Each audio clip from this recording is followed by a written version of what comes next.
Welcome everyone to 284 News. My name is Javon Wilson.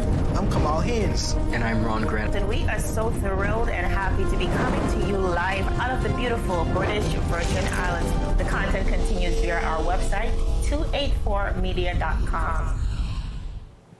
In today's news, good news for the territory. COVID-19 active cases now down to 46 and hospitalizations now at 7 as the territory recovers from the recent surge.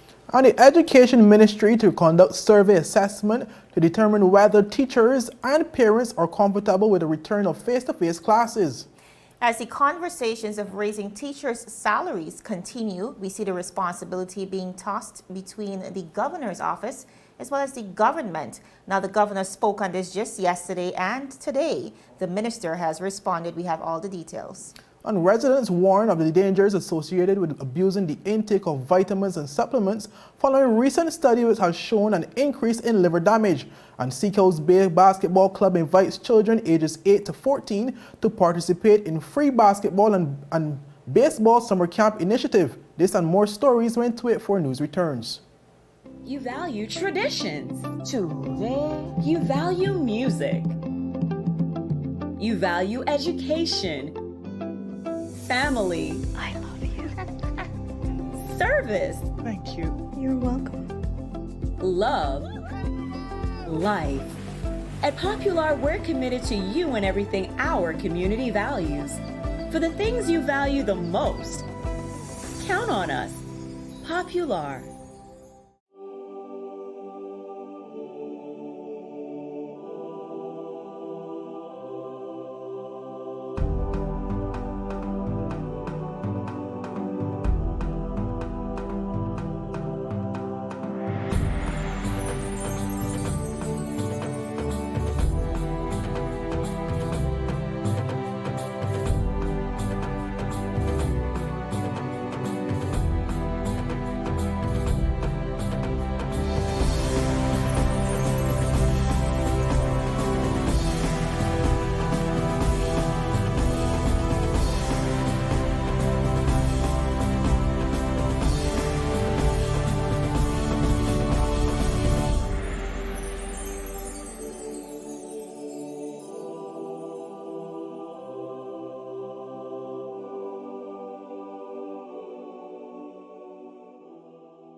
Well, welcome everyone. It's Friday, August 13th, 2021. I'm Kamal Haynes coming to you live from the beautiful British Virgin Islands. And my name is Javon Wilson. Of course, we are here with your Friday dose of 284 News. Now, just to start our newscast today, good news. The territory is now feeling a sigh of relief as we see record recoveries of persons infected with the COVID-19 virus. Now, based on an official update sent out yesterday, August 12th, cases have now decreased to 46, with just about 7 persons being hospitalized at the moment.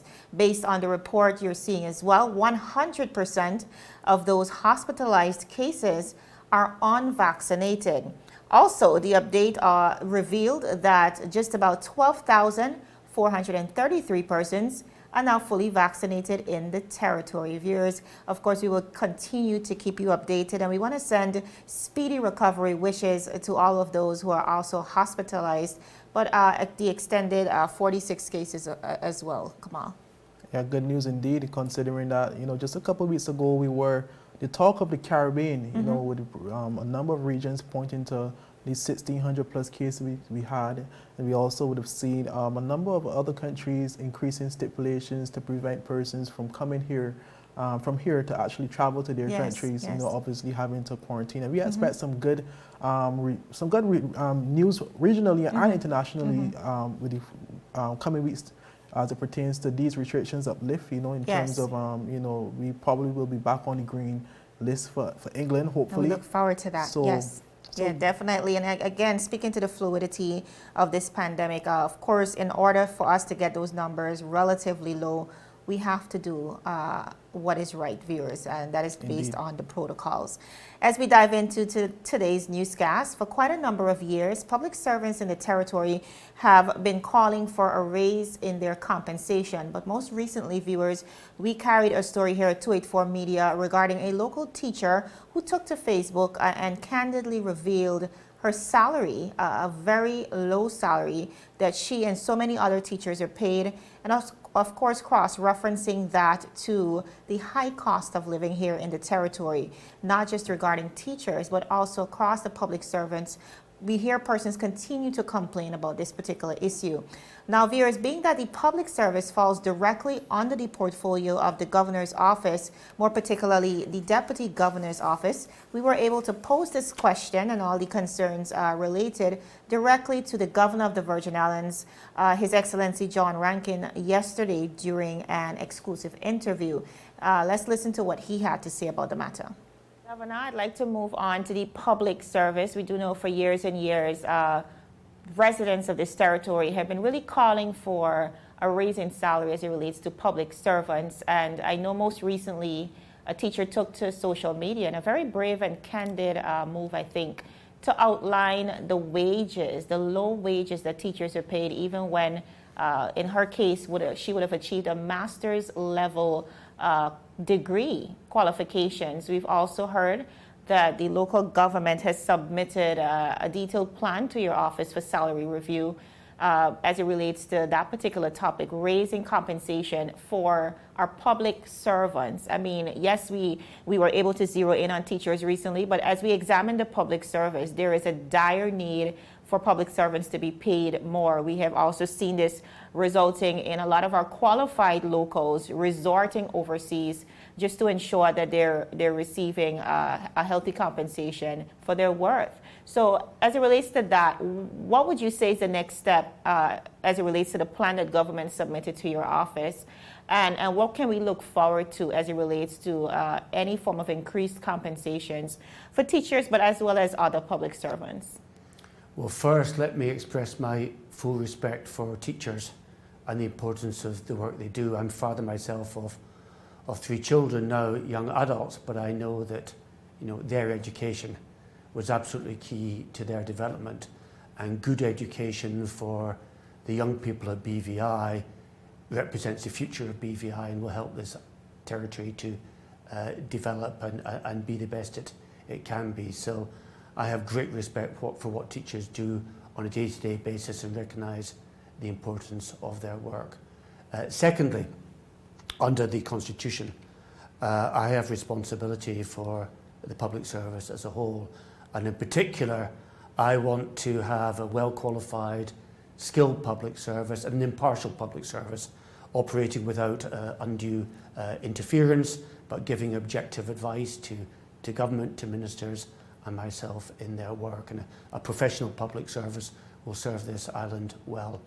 On the specific question of financial compensation and financial pay, that with respect is not my decision. That's a matter which lies with the elected government, because finance is a devolved area and a responsibility of the government here. But I do know that the Honourable Premier has been engaging with teachers on this issue.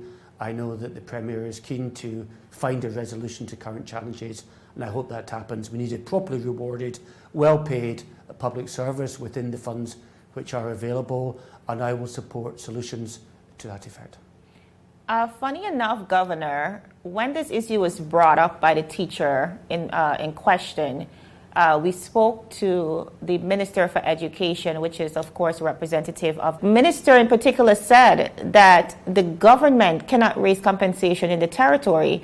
He said very specifically that public service falls under your office, and based on what I just heard you say, this responsibility now lies with the government of the Virgin Islands as it relates to compensation. I feel like public servants at this point feel like somewhat that this is political football. We want to be able to understand, based on the plan that was submitted to your office, what would be the next step and where this responsibility lies as it relates to raising compensation for public servants who are really looking for our leaders to provide these answers. The terms and conditions of public servants fall within my overall responsibility for the public service, but the budget available to pay teachers or other public servants is determined not by myself, but is determined by the elected government. And so I can only operate within the budget which is provided. Now, viewers, while the governor acknowledged his responsibility for the public servants, he maintained that government has the final say.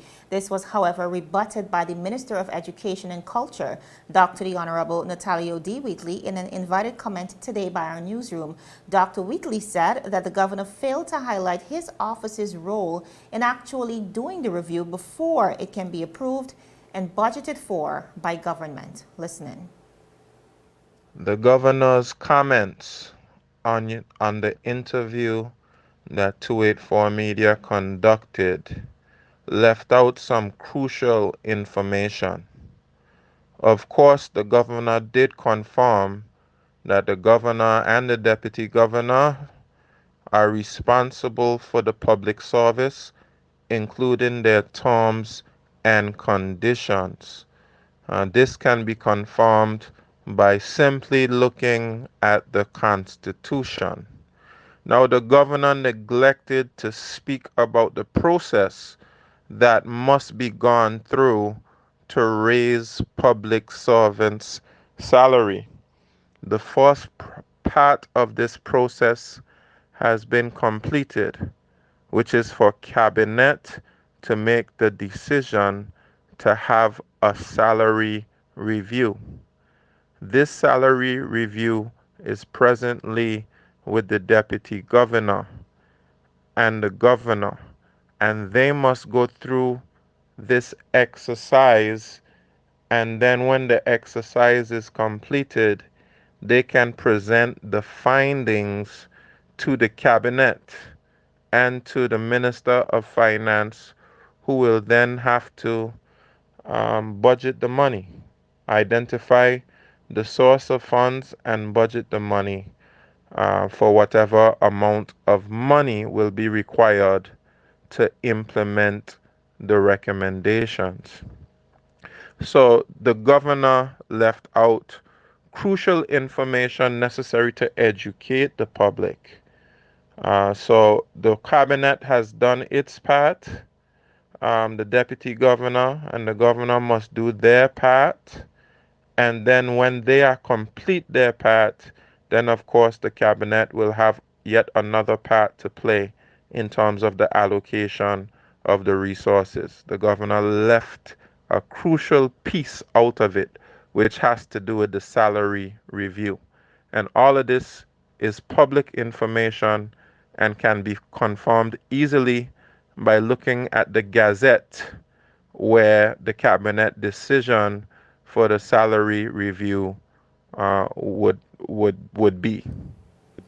Based on what we know, viewers, the last salary review was back in 2002, that is. That's at least 20 years ago.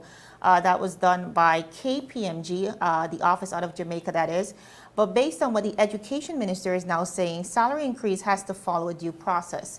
Cabinet makes a decision for salary review. The deputy governor's office, who has responsibility for the public service, does the internal exercise to determine what recommendations should be made for salary increases. For example, for this level of expertise and qualifications, it will require this particular pay scale. Now, the detailed review is then sent back to the government to approve and, of course, be included, if approved, in the next budgetary process.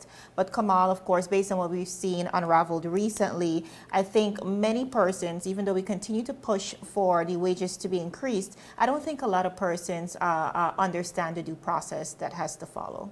Indeed, and it was, I guess, nice for the minister to actually try to explain it to the public, what should happen and the procedure that should follow. Our viewers are moving on to some very concerning news, where BVI residents have been warned not to abuse their intake of vitamins, supplements, and even natural remedies, as recent studies have shown an increase in liver damage in persons who took huge amounts of these substances.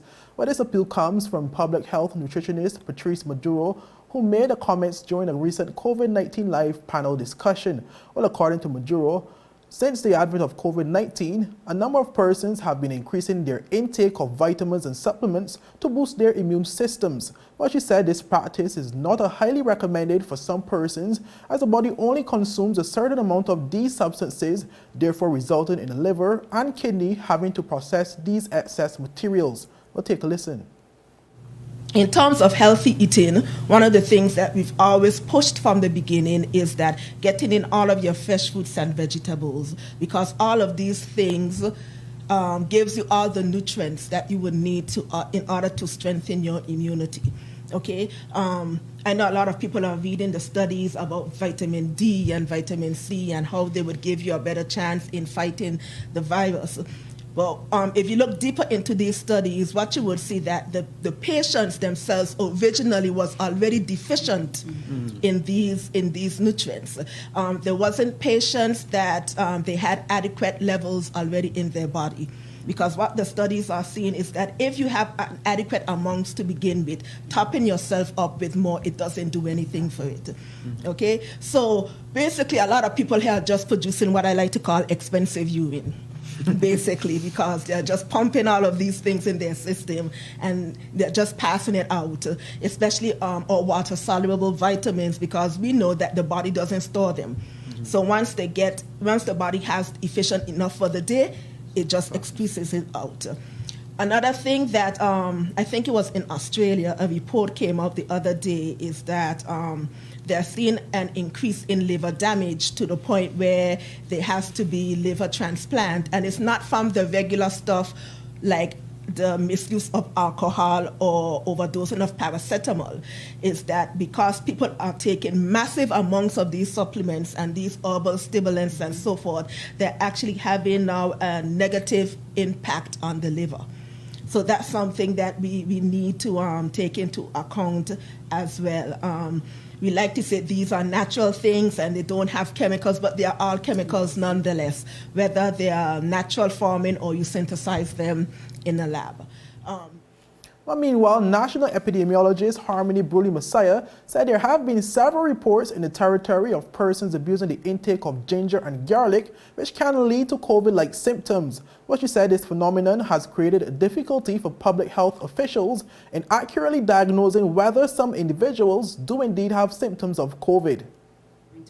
Because when we've spoken to some of the cases who we've seen are taking these huge doses of garlic and ginger, garlic in excess of 2 cloves a day can lead to actual COVID-like symptoms. So you may be fine, right? You're diagnosed with COVID, but then persons are so fearful that they've been diagnosed with COVID, they start taking these supplements and instead of waiting to see what would be their disease course, their symptom presentation. So they start taking these excess garlic and ginger. Excess garlic can lead to diarrhea, it can lead to nausea, it can lead to bloating, liver toxicity, which also has symptoms like fatigue, diarrhea, and so those type of things, which are similar to COVID. So then when the officers call you and they're like, okay, well, how are you feeling? Oh, well, you know, I've started to have X, Y, Z. And then when we ask, what are you taking? You're telling us you're taking these things in these mega doses. So we don't know whether or not it's related to COVID itself or to what you are taking. Right, so I think. Well, as you heard it, viewers, the warning is clear from the public health officials not to overconsume these substances. All right, viewers, it's still ahead of the break. We see questions about the lack of independence regarding the COI, those concerns being addressed by Governor Rankin, and also Education Ministry to conduct a survey assessment to determine whether teachers and parents are comfortable with return to the face-to-face class. We have all the details for these stories when 284 News returns. The wait is over. CCT Fire is here. Experience ultra-fast downloads, seamless streaming, and even more reliable connectivity on an all-new fire-blazing super-fast CCT Fiber network. CCT Fire. Bring it home and upgrade today. Viewers, welcome back to 284 News. Now, more local headlines. Now, viewers, we do see some residents in the territory concerned about what they're calling a lack of independence of the COI, and this is because it was imposed on the BVI by then Governor after consultation and agreement with his superiors in the FCDO, which of course is the Foreign and Commonwealth Development Office, who in return are paying for the COI. Now, the FCDO would also have assigned all persons from the UK, with most, if not all, being staff or at least would have done prior work for the FCDO. We also know that the commissioner was selected by the then governor, and now considering all of these factors, persons are questioning the independence of the process. Now, viewers, we posed this question and, of course, all the relevant concerns yesterday to Governor Rankin, and this is what he had to say about the matter. I not just think so, I know so. So the UK is covering the core costs of the Commission of Inquiry, and that is allowed for under the Commissions of Inquiry Act, so there's no breach of the law in that respect. But the Commissioner is a senior UK judge. He is not subject to my direction, he is not subject to the direction of the UK Foreign Secretary or the UK Prime Minister. He's entirely independent in his work, and his recommendations and findings are reached in an independent way. And I know that if I tried to interfere in the findings of the Commissioner, he'd be the first person to tell me that that was not appropriate. So I have full respect for his independence. I do not know what he will recommend. I do not prejudge what he will recommend, but I am satisfied he'll do it in a fair and objective fashion based on his own independent judgment. Now, viewers, there were also questions as to why we have not appointed more than one commissioner. In this case, we see a sole commissioner, and this is what Governor Rankin said about that. As it relates to ethnic background, again, one other question regarding the commissioner himself. Persons think it might be a bit skewed. Do you think that it is fair then that we still have a sole commissioner overseeing this process? Why not, maybe 3 or 2, maybe one recommended by the leader of the opposition, one from the Premier, of course, one from the United Kingdom, to represent or possibly reflect an unbiased process? Because I hear you that it remains an independent process, independent of directive from the United Kingdom, but being that this represents the interest or is being funded on monies provided by the FCDO, persons are really concerned about how independent it truly is. So what would you say to that particularly? Well, on your first point, I don't judge anyone on their ethnicity, and we mustn't discriminate against any individual on the ground of their racial or ethnic background. Secondly, under the Commission of Inquiry Act, it would be possible to appoint a larger commission, but this judge is a very senior and highly experienced UK judge who has come here, I know, to look objectively at the facts, let people take a view once he has come to his recommendations and reached his conclusions. But I have seen no evidence, and indeed there is no evidence, that he is anything other than entirely independent in carrying out his work. Viewers, as you heard, Governor Rankin is maintaining that this is a fair and transparent process, and of course asking you, the viewers, and of course residents of this territory, to be the judge for yourselves. Well, viewers, moving on to news from the Education Ministry, where the Ministry of Education will be conducting a survey to assess whether teachers and parents are comfortable with the recommencement of face-to-face learning in public and private schools ahead of the 2021 to 2022 academic school year. But this is according to the Education Minister, Dr. Natalia Wheatley, who made a disclosure during a recent media briefing. Well, Dr. Wheatley said his ministry is aware that the return of physical teaching in classrooms may present some challenges for some parents and teachers. Hence, the decision to conduct a survey to gain more insight to these challenges to develop a mutually beneficial solution. The decision to return our children to schools will no doubt cause some trepidation to some parents or even some teachers. We are sensitive to your concerns. To get a greater appreciation of how many persons may be uncomfortable with returning to the school environment, the ministry will conduct a survey next week to ascertain the numbers and understand the concerns.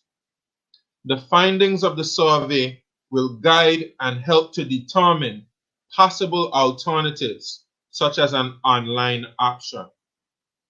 In addition to this survey, teachers with underlying health conditions and other physical challenges who are experiencing some level of discomfort with the idea of face-to-face instruction should write to their principal, who will inform the ministry. Each case will be considered on an individual basis.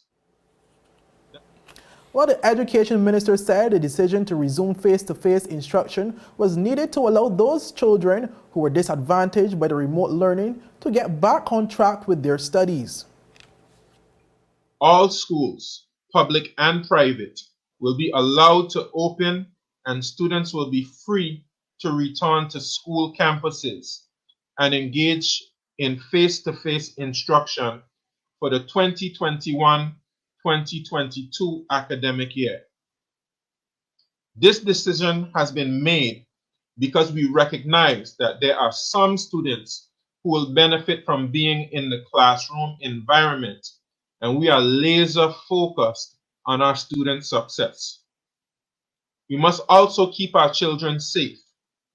Therefore, these schools are mandated to abide by the well-established protocols successfully implemented in the previous academic year.